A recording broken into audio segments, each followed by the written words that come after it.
as you can see by the title of this video, today we are going to be doing a graphic novel collection haul. You might think, why am I dressed like this? Because 1, it's Easter, and 2, I did a YouTube video on my main channel where I tried Easter candy, and I thought that this outfit was more than appropriate. Okay, capiche? Okay, capiche.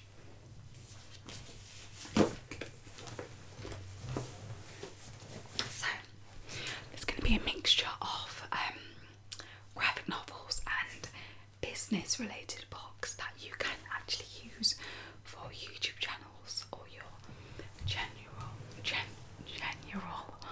why do I say things like this? YouTube, no, general online social media presence, or a brand, clothing brand, just your, just for business. You may be able to hear some people outside. In summer in England, people get a bit leery, Yeah, in England in summer, people get leery. The bit of sun's out, they're all naked, they're all getting drunk at the pub. It's not even that hot. I can still wear jeans. You know what? It's not about that. It's about my graphic novel collection. So I started reading graphic novels. When I was younger, I read Dandy and Beano comics, and then from then I got into graphic novels. I think the first one that I absolutely fell in love with was My Friend Dharma, and from then it's just escalated. When I moved house, I had to sell a lot of my books and a lot of my graphic novels that I didn't get to read, so they're all gone, and now I've got a big collection. So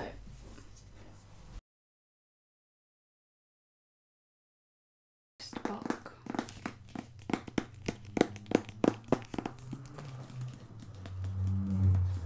is called Seconds.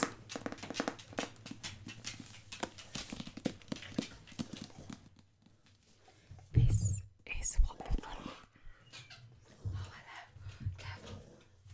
Go on then. Come on.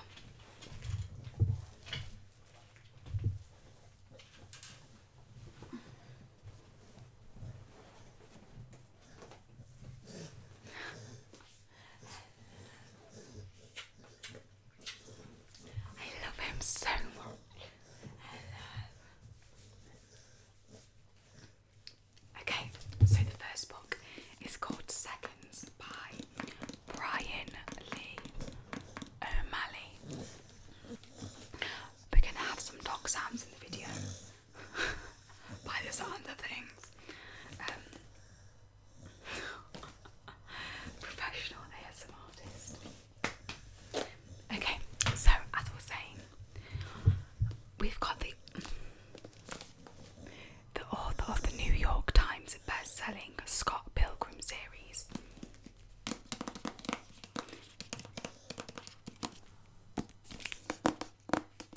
In Seconds, Brian Lee O'Malley plays the angst of a youth against the fabric of a larger epic. Oh, sorry, I'm out of breath. I was running around after the dogs. Brian Lee O'Malley's Seconds is adorable, haunting, funny and beautiful.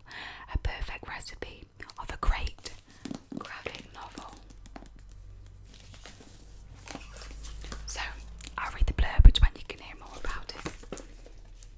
First of all, oh, it's so beautiful. Absolutely fabulous. That's the back of it.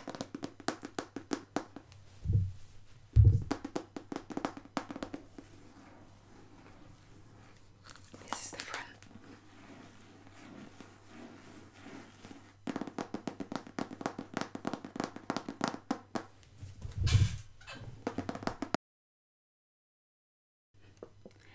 Katie's got it pretty good. She's a talented young chef. She runs a successful restaurant and she's got big plans to open an even better one.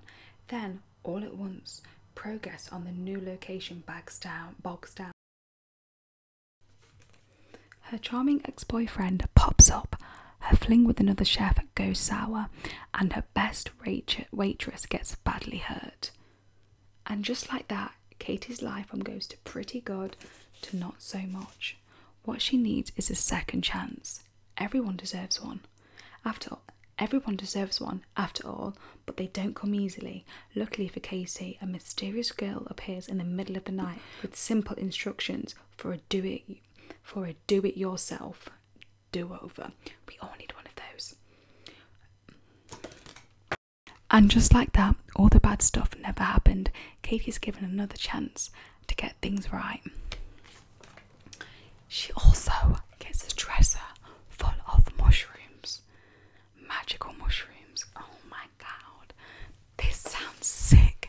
To be honest, I didn't even read the blurb before buying. I just read the reviews. This is what the artwork's like.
It's absolutely beautiful.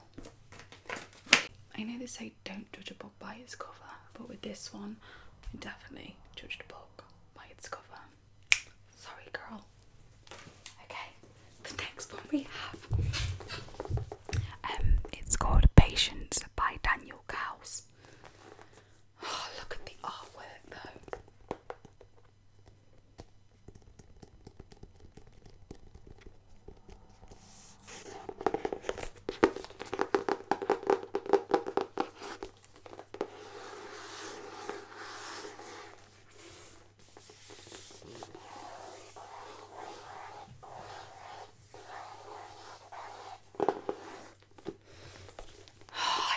I love the way this looks.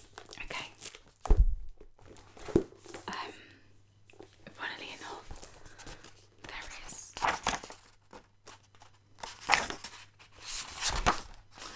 is no blurb. Again, I read reviews on the internet. So all it says: Patience, a cosmic time rather depth trap to the paranormal infinite of everlasting love by Daniel Cowles.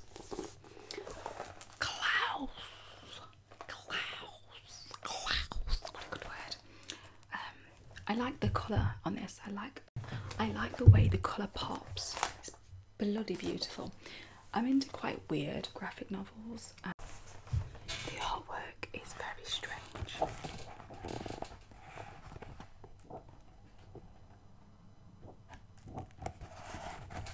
I mean, when I get a graphic novel, I don't want to read it because I only read them once, and I can't.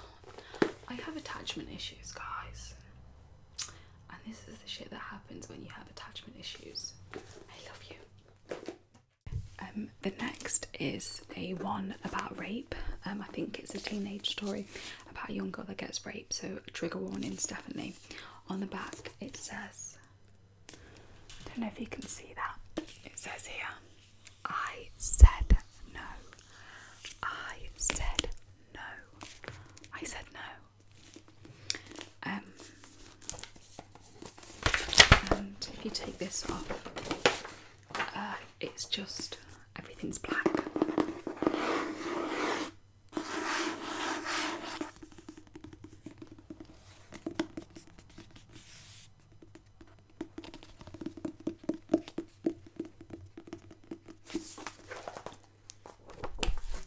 It's a very sad one and there's no colour. I think that really highlights how this is going to be.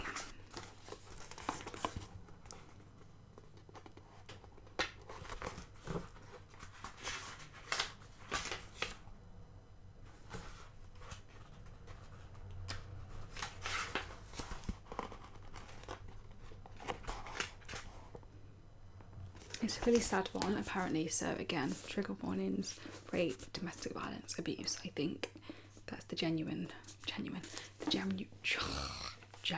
way the book goes. Oh my gosh, I can't speak today, guys. Okay, I'm gonna try and get through these very quickly. Funny story about this one, very expensive. I think it cost me £30 on Amazon. It was in English. So I was like, wow, an English version of colder.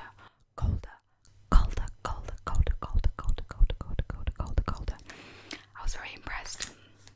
However, it's in German, I think. Here it is.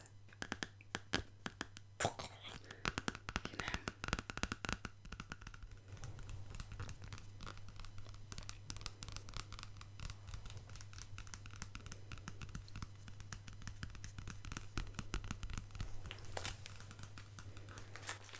I'm so gutted that I can't read this. I'm actually thinking of slowly translating it myself, because like going on Google, translating, reading it, because it just looks so good and there's not that much to translate. It's just going to be a very slow read, but oh my god, the artwork is incredible.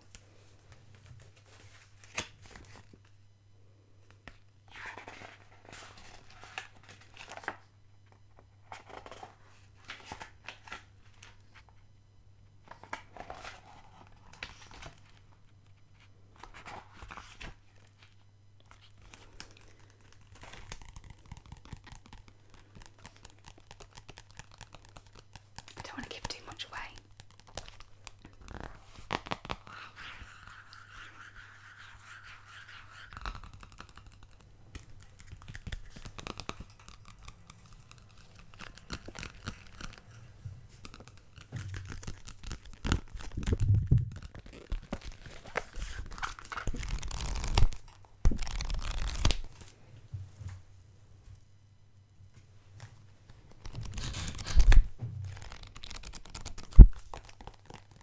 And then we've got, I don't know why I feel so happy when I talk about things I like. So when I talk about games or graphic novels, or dogs, seals, turtles, you know, that sort of thing, I get excited. So we've got shortcomings, a perfect comic book, as perfect as a comic book gets, poignant, hilarious and sad. Okay, so Brilliant Shortcomings is a rare book, and only one of those year's finest comics, but also one of its finest works in fiction. Shortcomings is a story of Ben and Miko and the strain of their relationship. As Miko moves to live and study in New York, left behind in Berkeley, Ben, a confused, obsessive 30-year-old 30 manager,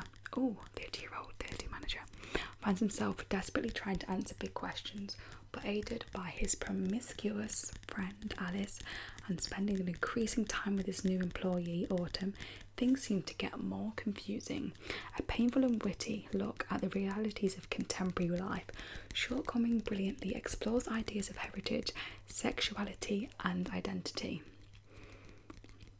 Beautifully rendered, it is instantly recognisable at work by one of the most celebrated graphic novelists and illustratrices working today.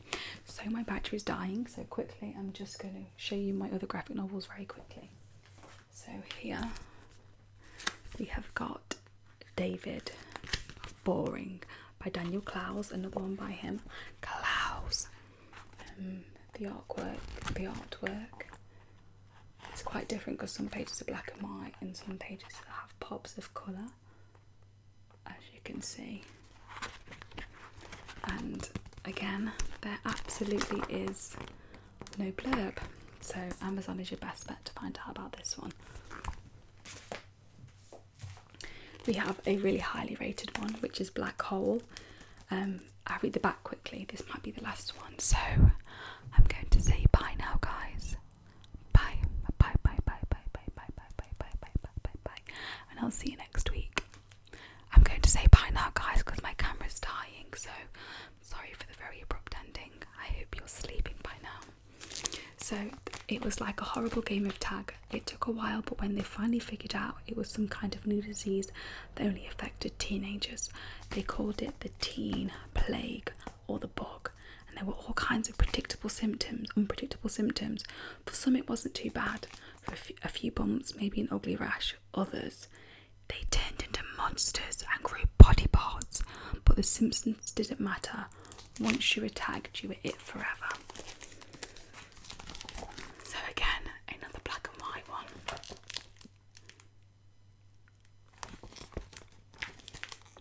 Again, that one has a really dark story. I like dark stories. We then have Sleepwalk. It's a very long blurb, so I'm not going to read that one. I can tell you what it's about because I remember. It's about a couple that watch these people from a window, and apparently the story gets really interesting because it gets very, very strange what they're watching, and I think they either join in the shenanigans or they continue to watch. Very strange one. Okay, and then we have got Lock and Key. Welcome to Lovecraft. This has got amazing, absolutely amazing reviews. I'm really looking forward to it. I'm not going to open it because I just feel like it should be kept, you know, sealed until I read it. But there's it's a series, so I think what I'll do is I'll collect these books, and these are ones that I'll collect. I do want to collect graphic novels, but it's just that I don't like clutter. Like, I'll do a room tour on an ASMR one if you want. Everything is so simplistic, so it's hardly anything else. So I'm going to finish this with